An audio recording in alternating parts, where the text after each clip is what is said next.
Hello and welcome back to the Mic Check Show. I'm your host, Michael Couche, and we have an action-packed episode. But before we get into that, I just want to thank you all for watching and listening. Any suggestions? I appreciate it. Just trying to make the show better for all you guys. So, like, subscribe, comment, all that jazz. And while the AFU is in dad mode, I'll be leading the AFL coverage. So let's get to it, to week 4. The first game. The game I actually played in. The Gators versus the Bucks. The result of the game was definitely no shocker. Dominated win by the Gators, 61-0. Huge game by running back Bryce Harper and backup QB Reed Jensen. Of course, the O-line dominant, as they usually are.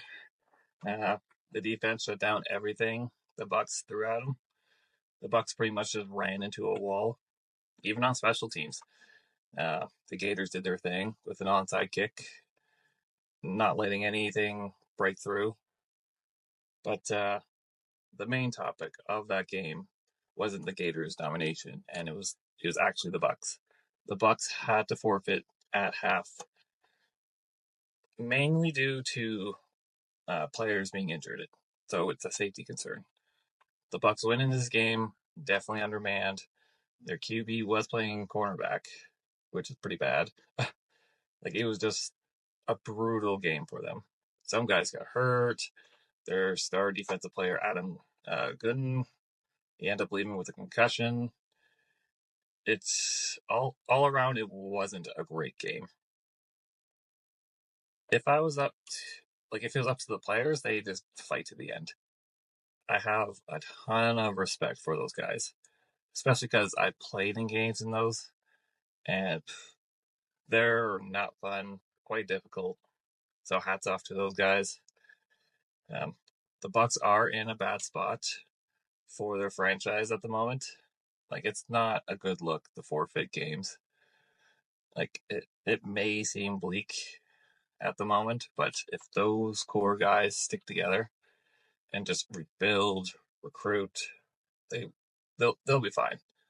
The 2015 Calgary Wolfpack almost folded, but a couple years later they end up winning the AFL championship. So can the Bucks do the same? Who knows? But we'll say this with the Bucks: they have the community, fan base, so they can be successful. It's just getting a new crop of guys in there, building on the core guys, and they'll be fine. And I just want you to know that you will get past this if any Bucks are listening. Just gotta keep working, keep improving day to day, using this season as a lesson and experience going forward. So, good luck to you Bucks guys. And enough of that sinking ship. Let's get to the next game. Time to go down below into the liquid abyss. Oh my god, hey, I can't swim or breathe underwater. Ring, ring, hello. I'm serious, ring, I'm going to hello. drown. Ring, ring, What does this have to do with ring, snowman? Ring, hello. Jets flew back to Calgary to take on the Calgary Wolfpack once again in this 2025 rematch. Weather may have played a bit of a factor in this one. I'm not entirely sure. Can't tell between the film and after the Gators game. I definitely wasn't staying. Definitely went home to get Popeyes and a slushie. So only the guys in that game can really say. But enough of that nonsense. Let's get to it. I'm not one to question a team's play calling, but why? Why would you call 2 screen passes back to back at the start of the game? I get it. Peter Lee can take a screen pass 60 yards, but you kind of have to set that up. Am I wrong in watching the film? I don't know. Are those 2 plays back to back? I don't know. But what I saw was back to back screen plays, and you don't do that. That's pretty dumb. But anyways, the Wolfpack offense did move the ball pretty well in this game. up and down the field, but the only problem was getting into that damn end zone. The Pack could not put up points. Like, if they kicked field goals, it would have been a different game, but it was just missed opportunities. They had issues running the ball, which is no surprise with that stacked defensive line for the Fighter Jets.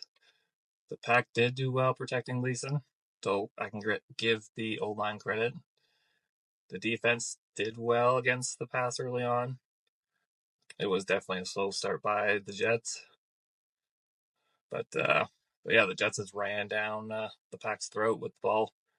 Like, huge plays on the ground from the running backs and the QB as well. To give the Pack credit, though, they did stop the Jets at their goal line. So, hats off to them. But yeah, safe to say, missed opportunities to score cost the Pack this game. Slow start by the Jets offense. It was okay in this one to be slow, but they might not be fine facing Airdrie and maybe Peace Country. But Jets come away with the win, 26-6. And time for our game of the week. And that will be the Irish versus the Cowboys. First half of this game was tons of errors. I'm going to say the weather played a factor in this one. Special teams mistake by Peace Country gave Airdrie some good field position. The playmakers for the Irish just did their thing.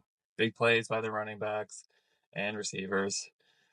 Surprisingly, the starting QB is mobile when he needs to be. That stacked RB room was definitely a problem for Peace Country. And the receiving weapons for Airdrie, it's hard to stop them. There was one play, jump ball 50-50, and that Airdrie receiver just snagged it. It was fun to watch. The Irish defense played just like an Irish mob. They just broke the Cowboys. They hit hard. They came after those guys. The D-line seemed like they're just in the backfield the entire game. Some drives, Airdrie shot themselves in the foot. The Cowboys struggled big time on offense. That's been a running theme this year for them. Of course, they brought that struggle into this one as well. The QB was running for his life. Definitely hard to complete passes when you have pressure up in your face all the time. The run game couldn't get anything going. The defense did pretty well against the Irish, even though the score, what the score was. Shout outs to number 5. I didn't get his name, but I think he had a total of 4 or 5 sacks at the end of that one. So hats off to that guy. The Cowboys can just write this one off. Look at the tape, see how to improve, but definitely on to the next part of the half and see if they can actually fix their offense. But yeah, that game, if I remember correctly, score was 39-0. I'll say that. But anyways, time to talk about something serious. I do have some serious issues with some plays this year. I've noticed some cheap shots and some dirty plays. This is a league of hardworking guys that love the game of football. We play, we practice, and we go to work. We all have jobs to go to at the end of the day. There's no reason to take cheap shots on guys. I get it. This game is intense. Emotions can be high during the action, but it isn't a reason to try and go out there and hurt guys. Of course, injuries do happen, but if a guy is going out there and succeeds in hurting someone, that's just messed up, really. That can cost guys their jobs. Doing shit like that will keep guys away from actually playing this league. So why even do it? Like, I don't know what the league will do. Like, honestly, kick guys out.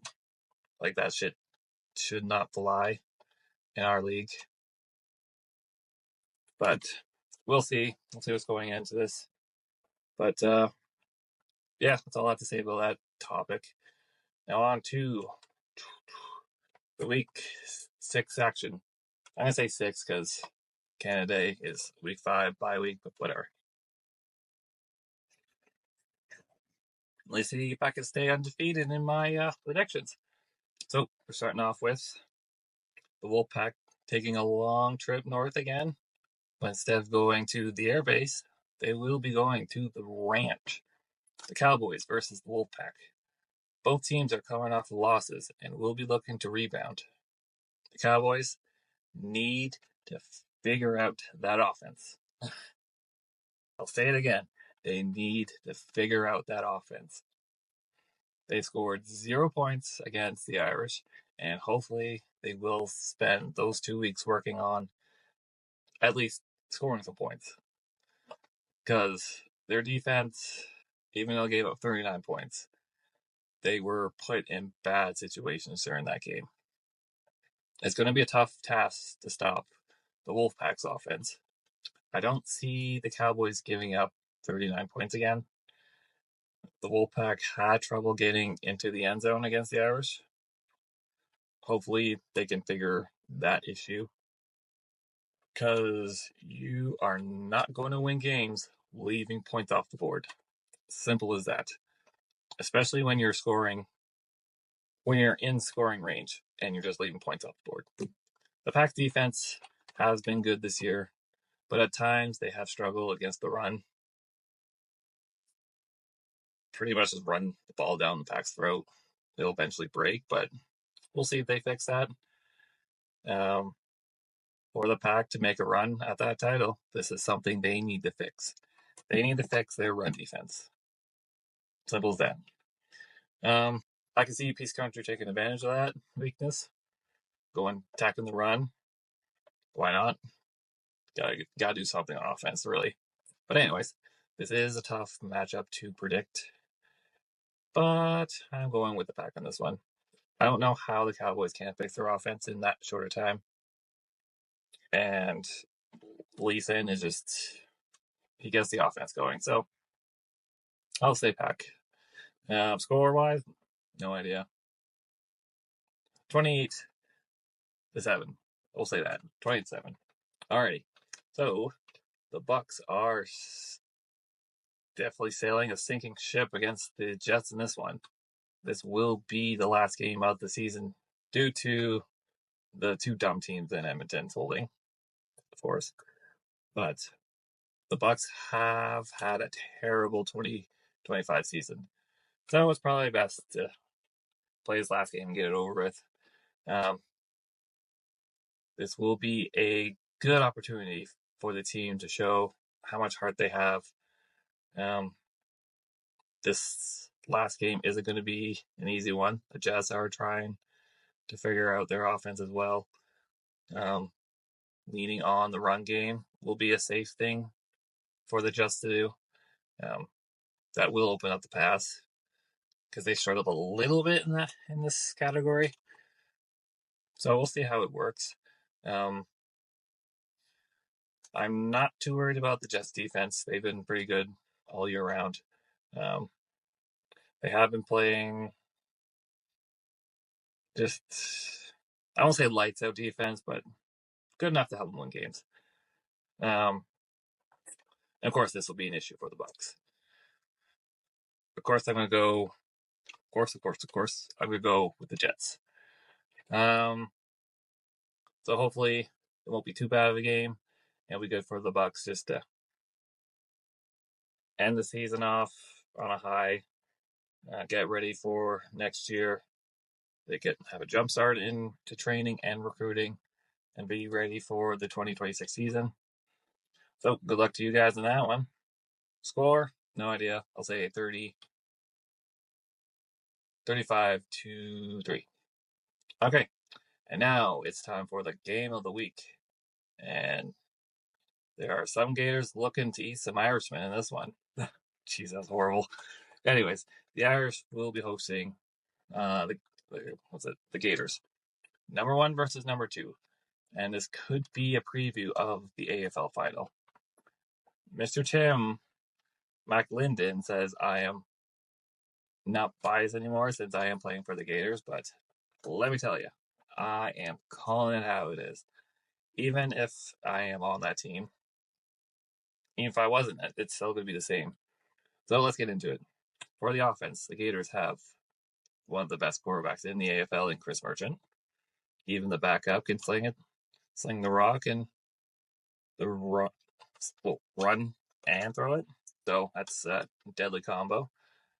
So yeah, it's tough to hope that Chris isn't playing just because of that.